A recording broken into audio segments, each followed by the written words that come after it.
Bonjour à tous et bienvenue pour une nouvelle vidéo. Et aujourd'hui, alors ça fait un moment que j'en ai pas fait des vidéos, je vais vous parler d'un jeu qui s'appelle Cuba Libre Castro's Insurgency. Excusez-moi pour l'accent, je suis assez mauvais. 1957-1958. Donc un jeu édité chez GMT. Là c'est l'édition de 2018, donc la troisième édition. Et c'est un jeu de Volko Rumke and Jeff Grossman. Voilà.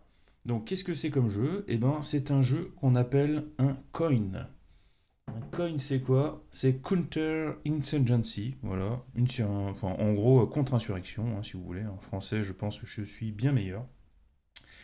Donc, c'est un jeu on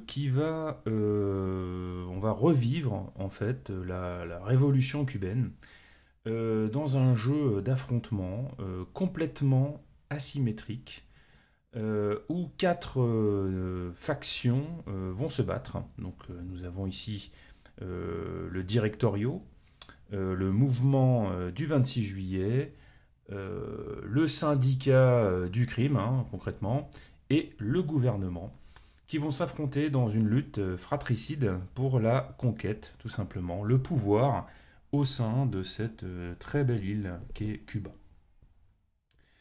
Donc, bon, c'est un jeu un petit peu de niche, comme vous pouvez le voir, il est en anglais.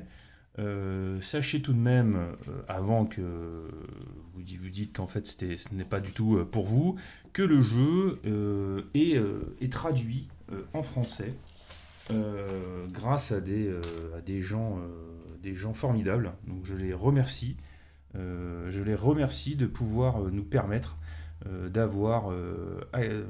d'accéder en fait à ce type de jeux qui sont malheureusement pas traduits pour le moment en français. Sachez bien sûr que certains éditeurs quand même commencent à se pencher sur ce type de jeu, et c'est le cas d'Asynchron qui très prochainement va sortir tout simplement Falling Sky, qui est aussi un jeu basé sur le système coin, donc je vais vous en parler ici. Et, euh, et ce jeu traite de la guerre des Gaules. Voilà, ça va sortir très bientôt en français. Ils vont aussi en faire d'autres par la suite. Donc c'est formidable parce que c'est un jeu basé sur un système de cartes. C'est pour ça que je vous ai montré le paquet de cartes ici. Et c'est un jeu quand même de majorité, où il va falloir essayer d'obtenir des majorités concrètement, de gagner des territoires. Mais c'est un jeu qui a une énorme interaction entre les joueurs. Et c'est ça qui est particulièrement excellent. Donc, pour vous expliquer rapidement, étant donné que je ne vais pas vous montrer comment on y joue, je vais simplement vous expliquer les règles de base et vous montrer un petit peu le matériel. Alors, au niveau du matériel, donc nous avons ici 4 factions, c'est un jeu qui se joue à 4. Il se joue forcément à 4, normalement. On peut y jouer à 2, c'est tout à fait possible, puisque chaque système coin a toujours un petit peu ce petit truc en plus, c'est que deux camps ont des intérêts communs en début de partie. C'est-à-dire que le gouvernement et le syndicat du crime vont être plus ou moins alliés, on va dire, en début de partie. Pareil pour le Directorio et le mouvement du 26 juillet. Le mouvement du 26 juillet, c'est le mouvement tout simplement de Castro, Che Guevara et compagnie, celui qu'on connaît le plus. Le Directorio est un petit peu moins connu et pourtant ils ont eu une participation active à la révolution cubaine. C'était un mouvement plutôt étudiant qui n'était absolument pas communiste. D'ailleurs, le mouvement du 26 juillet n'était pas communiste à la base. Bref. En tout cas, d'ailleurs, juste pour faire une petite aparté, je vous conseille l'excellent livre d'Hubert Matos, dont je donnerai le titre exact, parce que, évidemment, il ne me revient pas au moment où je le dis. C'est un livre formidable que je vous conseille. Hubert Matos, qui a participé donc au mouvement du 26 juillet et qui explique un petit peu toutes les contradictions, mais aussi toute la passion qui a amené ce monsieur qui va devenir un général de l'armée à combattre pour en tout cas libérer Cuba. Évidemment, les choses ne se sont pas passées comme il l'espérait. Vous vous doutez bien. Donc, revenons à nos moutons. Donc, alors, comment ça va se passer? Donc déjà le matos. Alors le matériel, chez Coin et chez GMT en règle générale, c'est, alors attendez, excusez-moi, voilà, on va remettre bien les choses, c'est de l'excellent matériel pour du jeu type Wargame. Donc là, comme on peut le voir ici, nous avons des très beaux pions en bois. Donc je vous remontre encore un petit peu. Voilà, donc pour chaque faction, il y a des bases. Donc ça, ce sont des bases. Nous avons des pions en bois qui vont représenter les troupes. Il y a deux côtés d'ailleurs à ces troupes. Vous pouvez voir un côté étoilé et un côté qui ne l'est pas. Donc on retourne simplement le pion. Ça va tout simplement dire si les troupes sont visibles ou non visibles. Évidemment, comme c'est une guerre d'insurrection, vous allez voir qu'on n'est pas dans des batailles rangées ici, mais plutôt dans des actions ponctuelles pour tout simplement déstabiliser le gouvernement et réussir tout simplement à avoir le peuple à ses côtés. Donc là, il y a un système de base. Nous avons ici des petites différences, c'est que vous voyez là-bas, le syndicat du crime, lui, a beaucoup de bases, mais peu de troupes. Par contre, lui, ce ne sont pas tout à fait des bases, ce sont des casinos. Donc, c'est pas vraiment la même chose. Et nous avons ici le gouvernement. Donc, le gouvernement, vous voyez, n'a pas de troupes comme les autres. Il a des cubes. Ces cubes-là représentent soit l'armée, soit la police. Et il a la possibilité de faire deux bases en dehors des villes. Bon bref, il y a des particularités, je ne vais pas rentrer dans tous les détails. Le gouvernement se joue totalement différemment, par exemple, du 26 juillet. Le directorio et le 26 juillet ont quelques liens, et encore, ils vont en fait tout simplement se contrer, puisqu'ils ont des intérêts différents. Donc ça va leur poser pas mal de problèmes. Évidemment, c'est pareil pour le syndicat, qui va devoir faire attention d'être proche du gouvernement, peut-être, mais pas trop, parce que sinon, il n'arrivera pas à obtenir l'argent qu'il souhaite. Bah oui, parce que lui, il veut devenir riche, hein, évidemment, et me faire un maximum de pognon. Voilà. Donc le jeu, comment ça va se passer? Donc c'est un jeu qui est drivé par les cartes, dirigé par les cartes, si vous préférez. Alors évidemment, c'est juste dans l'idée, c'est comme ça qu'on nomme cette mécanique. Mais concrètement, on a le choix. Je m'explique. Pour ceux qui connaissent Twilight Struggle, qui est un formidable jeu sur la guerre froide, avec aussi un système de card driving, ça rappelle un petit peu ça, mais c'est quand même très différent. Du moins, on reprend cette mécanique. Pourquoi? C'est une mécanique où à chaque tour, il y aura deux cartes de présente. Il y aura la carte en cours, et il y aura la prochaine carte qui va arriver. En gros, on va pouvoir se positionner. Est-ce qu'on joue sur cette carte ou est-ce qu'on joue sur la carte suivante? C'est le point essentiel du jeu. Pourquoi? Cette carte nous indique plusieurs choses, enfin ces cartes. Elle nous indique l'ordre du tour. Elle nous indique un événement qui sera parfois à double tranchant en fonction de ce qu'on prendra. Donc des fois, l'événement qui se trouve ici sera permanent. Par exemple, là, c'est une capacité pour les insurgentes. En gros, pour le 26 juillet, par exemple, qui lui donnera une capacité qui sera utile pendant toute la partie. Et par contre, ici, c'est une capacité qui va servir principalement au gouvernement. Et cette capacité va rester pendant un certain temps, puis disparaître. Ça, c'est pour vous montrer, en fait, que ici, vous avez l'ordre du tour. L'ordre du tour, ici, c'est le gouvernement, et ensuite, c'est le mouvement du 26 juillet. Sauf que sur chaque carte, 2 camps seulement vont pouvoir jouer. Ce ne sont pas les 4. Vous commencez, je pense, à comprendre la chose, c'est que, est-ce que le choix crucial va être de savoir, est-ce qu'on joue cette carte, est-ce qu'on joue pour pouvoir jouer cette carte, ou est-ce qu'on joue pour pouvoir jouer la carte suivante? Donc il va falloir déjà réfléchir à son tour suivant. Autre chose, c'est qu'il va falloir aussi réfléchir à est-ce que je fais un de ces deux événements, même si c'est moi qui joue. Pourquoi? Puisque on a la possibilité de réaliser l'événement, mais on a aussi la possibilité de réaliser d'autres actions, et des actions qui sont très puissantes. Car dans ce jeu, contrairement à ce qu'on croit, ce n'est pas tout le temps faire l'événement. L'événement est souvent situationnel, et il va falloir le placer au meilleur moment. Et des fois, en effet, même si l'événement paraît très puissant, et ben, par rapport à la partie en cours, et ben, il ne sera pas très utile. Donc finalement, on ne le jouera pas. Donc il va falloir réfléchir à beaucoup de choses. Voilà, donc ça c'est un petit peu, ça c'est le cœur du jeu, ce système de cartes. Et ensuite, donc nous allons jouer comme ça des événements, donc il y a une part de hasard quand même, puisque les événements seront toujours mélangés. Et nous aurons de temps en temps un décompte qui sera représenté par ces cartes propagande. Donc à un moment donné, donc ça arrive un peu au hasard, on sait à peu près quand est-ce que ça va arriver, hein, des fois ça peut arriver relativement tôt, et puis des fois il peut y avoir beaucoup de cartes événements entre-temps, bref, il y a une petite part de hasard sur ça aussi. Il va y avoir un décompte. Donc quand cette carte arrive, on va le savoir donc le tour juste avant, donc on va pouvoir se replacer si besoin est. Et on a un décompte. Évidemment, on regarde s'il y a les conditions de victoire pour chaque camp qui sont évidemment toutes différentes, puisque je vous ai dit, il est fortement asymétrique. On fera le décompte, et s'il n'y a pas de victoire, eh ben, on fera une sorte de nettoyage, de ressources, de redéploiement, de possibilité de récupérer de l'argent, et de pouvoir réaliser quelques actions aussi entre-temps. Voilà.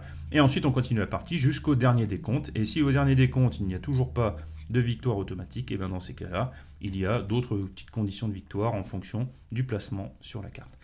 Donc au niveau des cartes, eh ben, vous voyez, on utilise ici des photos en fait en noir et blanc, avec un grain de cartes franchement qui est assez agréable. C'est des cartes de qualité, elles sont rigides, bon elles sont pas non plus tressées, mais ça ne gêne pas en tout cas c'est parfait pour pouvoir jouer sans besoin de sliver. De toute façon on bat très peu les cartes, donc franchement c'est de la super cam, c'est de la bonne cam de cartes, hein. Nous avons ici de très belles photos qui sont bien détaillées, qui rappellent tout simplement les moments importants de cette révolution. Donc c'est très prenant tout simplement de jouer à ce jeu. Comme vous pouvez le voir, le jeu est très coloré aussi, avec une jolie carte. C'est un plateau qui n'est pas très très grand, hein, donc je vous montre à peu près. C'est même un plateau relativement petit pour un jeu A4, mais qui se joue aussi très bien à deux, comme je l'ai expliqué, même si je trouve que bon, à 4 c'est quand même mieux, et c'est moins fatigant, on va dire, parce qu'il y a beaucoup de choses à retenir. Et voilà, donc tout est fait pour pouvoir jouer dans de bonnes conditions. Donc ça c'était la première chose. Le twist du jeu, comme je vous l'ai expliqué, c'est la chose qui est le plus, je trouve pour moi, qui est une mécanique extraordinaire, qui est extrêmement agréable. C'est que donc on va retourner donc la première carte, en début de partie en tout cas, et puis on va regarder donc qui joue en premier. Donc admettons que j'ai tiré cette carte là, donc là ce sera au gouvernement de jouer et aux directoriaux de jouer, hein, les bleus, les jaunes, hein, si vous préférez. Et donc dans ces cas là, donc je pose la carte ici là pour vous montrer un petit peu comment ça se passe. Je vais la poser là, hein. Donc on va jouer, donc ça veut dire qu'en gros le gouvernement a la possibilité de jouer. Donc il peut faire plusieurs choses. Soit, donc là on commence donc par le gouvernement, donc là on a les 4 starting blocks, ça démarre comme ça. Donc le gouvernement, il a la possibilité de faire trois choses. Soit il joue un événement, donc il joue l'événement qui est marqué ici, donc la partie haute ou la partie basse, s'il y a un choix, ou alors la partie tout simplement centrale, il décide de la jouer ou de ne pas la jouer si ça l'arrange. Ou alors, il peut très bien décider de faire une opération, donc c'est-à-dire une action, plus une action spéciale qui est propre à sa faction. Ou alors, il fait une simple opération sans action spéciale. Alors vous me dites, mais bon, quel est l'intérêt tout simplement de faire une action moins puissante? Bon, comme je vous l'ai expliqué, des fois, il vaut mieux faire une action spéciale que de faire l'événement. Parce que tout simplement, l'action spéciale vous rapportera plus que de faire l'événement. Et bien c'est tout simple, c'est que si jamais le premier qui a la possibilité de jouer sur la carte, bon, ici le gouvernement, choisit de faire l'événement, et bien le deuxième, donc c'est ici le directorio qui a la possibilité de jouer, sera obligé de réaliser l'action qui se trouve juste derrière le joueur en question. Donc ici, il aura la possibilité de réaliser une opération, et il a la possibilité aussi de faire une action spéciale. Donc ok, jouer l'événement, c'est bien, mais par contre, ça permettra à celui qui joue juste derrière de pouvoir faire une action plus son action spéciale de faction. Donc il va falloir jouer avec ça. Des fois, on préférera jouer une petite action pour forcer celui qui est derrière à jouer une action limitée. Voilà. C'est une action en fait normale, mais qui a moins de possibilités. Elle est limitée. Voilà. Pareil, je ne vais pas rentrer dans les détails de toutes les actions, je vais juste vous montrer un petit peu comment ça se passe. Et là, il y a évidemment quand même une possibilité, c'est qu'on se dit, bon, bah ouais, mais dans ces cas-là, si je suis pas premier, je me fais toujours un peu avoir. Eh ben non, on a la possibilité de passer, donc je peux très bien dire, bah moi je joue l'événement, admettons que je veux l'embêter, je joue cette opération comme ça, là, pour faire une petite opération et le forcer mon deuxième à aller ici. Eh ben non, il dira, bah non, bah, j'y vais pas, je passe.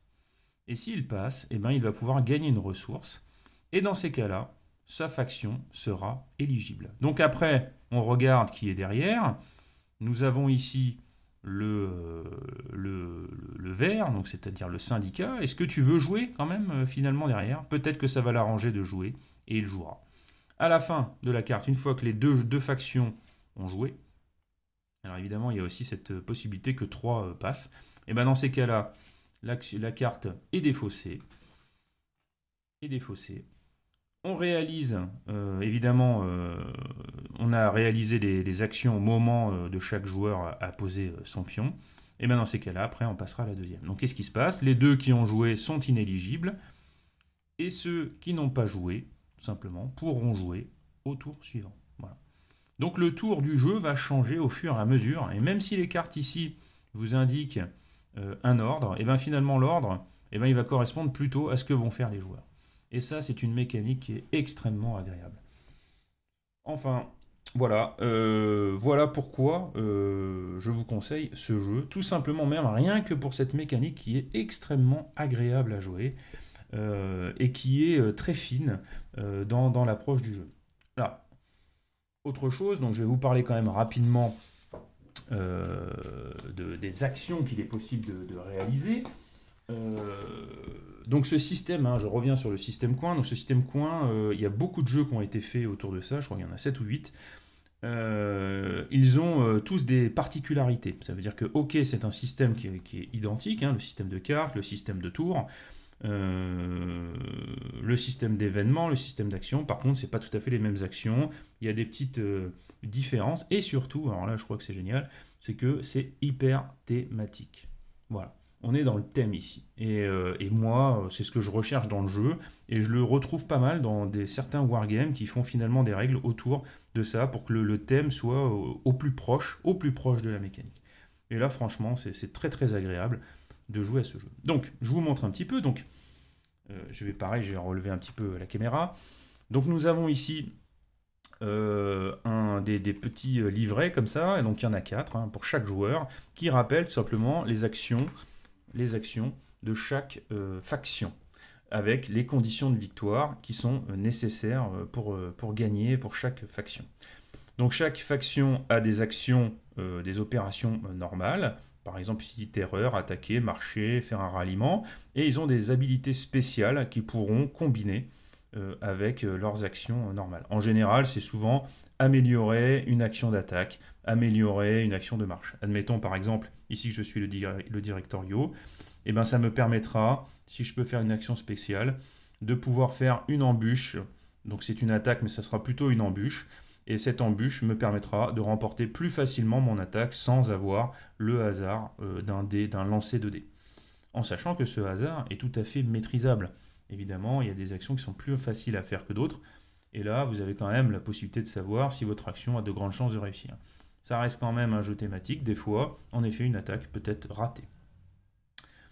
Voilà. Donc, le jeu a tout pour être agréable, puisque nous avons quasiment tout à portée de main et de vue. Le plateau est plutôt bien fait dans l'ensemble, puisqu'on repère relativement bien où on en est des différents contrôles. Ici, je vous montre les conditions de victoire, qui sont toutes très différentes. Pareil, si je vous explique un petit peu comment ça fonctionne, déjà ça va prendre pas mal de temps parce qu'il faudrait que j'explique pour chaque camp. Je pense que c'est pas spécialement le but de cette vidéo, c'est simplement de peut-être vous donner envie de vous pencher sur un jeu qui est pour moi original, que je ne trouve pas d'habitude dans le jeu européen classique là, enfin, parce que bon, moi je joue plutôt à des jeux de société qui ne sont pas des wargames. Mais bon, j'avoue que je me passionne de plus en plus pour ce type de jeu parce que je les trouve tout simplement formidables et j'aimerais vraiment qu'ils soient traduits en français parce que ça serait déjà plus simple, ça pourrait se diffuser un petit peu plus et que beaucoup de gens puissent autant en profiter que moi, en tout cas. Donc voici les conditions de victoire. Donc pourquoi? Donc le gouvernement, lui, il va falloir que ces cités aient une active support, c'est-à-dire que les gens soient pour lui et que ce curseur en fait arrive à 18. Donc je vous montre un petit peu. Donc en début de partie, le gouvernement, il est là et il doit arriver là. Alors ça paraît pas trop compliqué. En fait, si, ça l'est, parce que il va perdre énormément de support au cours de la partie. Pourquoi? Parce que tout le monde va lui casser les pieds, surtout au début. Hein. Le gouvernement est souvent le bouc émissaire de tout le monde. Hein. Il prend cher à chaque fois, mais il est extrêmement puissant. Donc du coup, la mécanique fait qu'à chaque fois qu'un camp réalise une action, un déplacement, une marche, les curseurs vont changer et il va falloir systématiquement les adapter. Ici, nous pouvons voir que là, nous avons des tokens qui permettent tout simplement de voir qui est le patron dans la région. Donc ici, nous avons 3 unités qui correspondent au gouvernement. Il n'y a pas d'autres unités. Donc le gouvernement remporte le lieu, ce qui va lui permettre, au moment des décomptes, de gagner de l'argent, de gagner des possibilités, en tout cas, de gagner la partie. Nous avons ici, pareil, donc c'est un système de majorité assez simple, c'est celui tout simplement qui a le plus d'unités par rapport à toutes les autres, qui remporte la majorité. Il y a aussi une autre chose à gérer, tiens, ce token a bougé, c'est l'opposition. Donc évidemment, en réussissant des attaques, en réalisant des kidnappings ou des attentats terroristes, nous pourrons tout simplement modifier l'opposition. C'est un curseur très important dans ce jeu, puisqu'il va falloir faire bouger tous ces trucs-là pour pouvoir gagner des choses en fonction de la faction. Par exemple, le Directorio, lui, verra plutôt d'un bon œil que les régions soient plutôt neutres. Par contre, le 26 juillet, lui, cherchera à avoir une opposition active pour pouvoir avoir du pouvoir.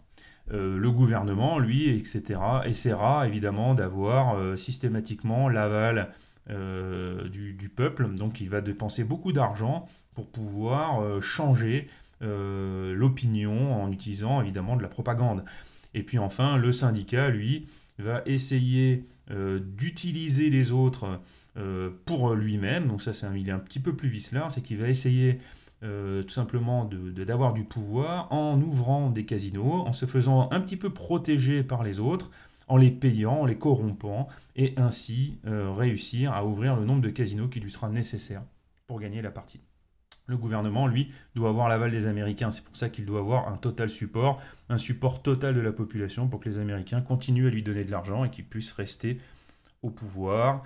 Voilà, et puis les deux révolutionnaires, eux, bien sûr, vont essayer tout simplement d'obtenir un maximum d'influence dans chaque région pour remporter la victoire. Mais comme je vous l'ai dit, ils vont s'opposer puisqu'ils ont besoin, tous les deux, d'une population totalement différente correspondant à leur idéologie. Voilà, donc c'est une vidéo un petit peu plus longue que d'habitude, parce que je voulais vous parler de ce formidable jeu qui est jouable aussi en solo avec un système d'IA. Alors, c'est pas facile, hein, je vous le dis, hein, le système d'IA est pas simple. Donc, il y aura des G2D pour pouvoir voir ce que fait l'IA. Il va y avoir un système. Alors là, par contre, attention, là, vous allez peut-être pleurer un petit peu parce que là, nous avons un système de procédures. Alors ça, c'est quelque chose qui existe dans les wargames où il y a des procédures et des tableaux qu'il faut suivre pour pouvoir savoir que fait chaque faction. Alors, ça fait peur, hein, je vous le dis tout de suite, hein, vous allez voir les pages, alors là c'est carrément flippant. Voilà, quand à chaque fois que c'est une autre faction de jouer, on regarde ce qu'elle fait en fonction de ce qui se passe sur le plateau. Honnêtement, ce système est relativement lourd. J'ai pas essayé. Parce que il faut que je me concentre pas mal sur la chose. Je sais que c'est très bien fait, parce que c'est des gens qui travaillent incroyablement sur leur projet et qu'ils arrivent à faire une IA qui tient carrément la route. Par contre, ça demande beaucoup d'apprentissage, il faut maîtriser un petit peu ces tableaux. Et au bout d'un moment, je sais, de ce que j'ai lu, de toute façon, j'ai aussi d'autres jeux un peu dans le genre, qu'on finit par maîtriser tout simplement ce type d'IA. Oups, attention. ça se casse la figure. On arrive à maîtriser ce type d'IA et de très très bien jouer. Ouh là là, je suis bourré ou quoi? J'ai mon trépied qui se barre en cette fin de vidéo. Donc, je vous conseille vraiment ce jeu Cuba Libre. En plus, voilà, ça vous permettra de boire ce cocktail un petit peu bizarre, mais qui n'est pas désagréable honnêtement, hein. C'est ce que j'avais fait en tout cas en jouant à ce formidable jeu. Moi, je me suis éclaté en tout cas à découvrir ce jeu et j'espère jouer bientôt à Falling Sky, bien sûr, parce que bah, j'ai backé hein, pour ce projet, hein, évidemment. Moi, tous les wargames qui sont en français, et puis en plus, c'est des très bons choix éditoriaux. Donc, bah, je vous conseille que d'y jeter un œil, hein.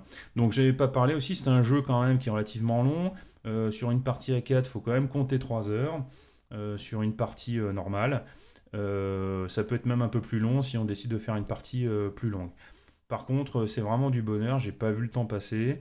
Des gens qui sont pas fanatiques du wargame, eh ben, ils se sont amusés à y jouer, tout simplement parce que ça ressemble beaucoup aux jeux de plateau, comme on peut les connaître habituellement.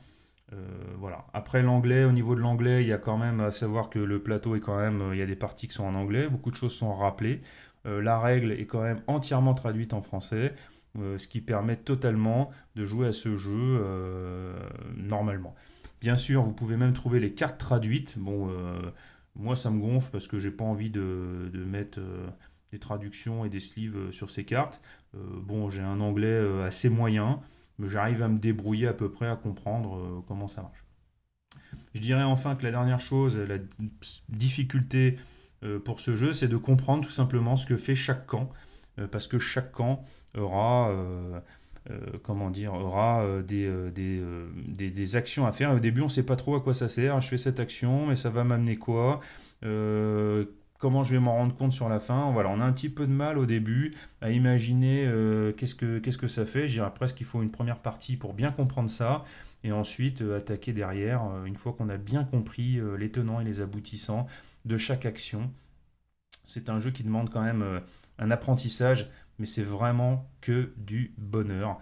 Voilà, sur cet excellent Cuba Libre. Donc merci d'avoir regardé cette vidéo. Je referai d'autres vidéos sur des jeux similaires, sachez-le, parce que bah, j'en ai quelques-uns et que j'ai envie de vous les faire découvrir. Voilà, par exemple ici là, nous avons Sanchez Mosquera là, qui était un formidable chef militaire du gouvernement. Voilà, évidemment vous aurez droit à notre ami, hein, notre ami Fidel Castro, hein, qui est là, qui a un petit peu après changé du tout au tout. Bien sûr, il y a le Che Guevara hein, qui est là. Et plein d'autres personnages que je ne connaissais pas. Je vous conseille en tout cas vraiment de lire le livre d'Hubert Mato si vous voulez vous immerger dans l'histoire de Cuba, parce que c'est très poignant, hein. C'est donc quelqu'un qui a été enfermé pendant 20 ans, donc il a fait partie des victorieux hein, du mouvement du 26 juillet, et puis il a été enfermé pendant 20 ans parce qu'il n'était pas d'accord avec la tournure idéologique du mouvement, et que du coup il l'a dit et il a fini en prison pour haute trahison pendant 20 ans, mais il est sorti après 20 ans de prison. Et il a écrit donc ce livre, donc beaucoup de pudeur, beaucoup d'envie, c'est très bien écrit. C'était un professeur en fait, et il écrit de manière simple et compréhensible. En tout cas, la traduction, moi j'ai vu la traduction évidemment, donc en tout cas c'est tout à fait agréable à lire. Donc je vous conseille encore une fois de lire ce superbe livre d'Hubert Matos, hein. Il en a écrit qu'un, il est décédé il n'y a pas si longtemps que ça. Je vous donnerai toutes les infos en description. Voilà, donc petit coup de projecteur sur les coins. Je continuerai avec d'autres jeux du même acabit. Et je vous souhaite tous, en tout cas, une très bonne année, puisque du coup c'est ma première vidéo de l'année. Je vais essayer d'en faire d'autres, j'ai un peu plus de temps maintenant. Voilà. Merci, au revoir.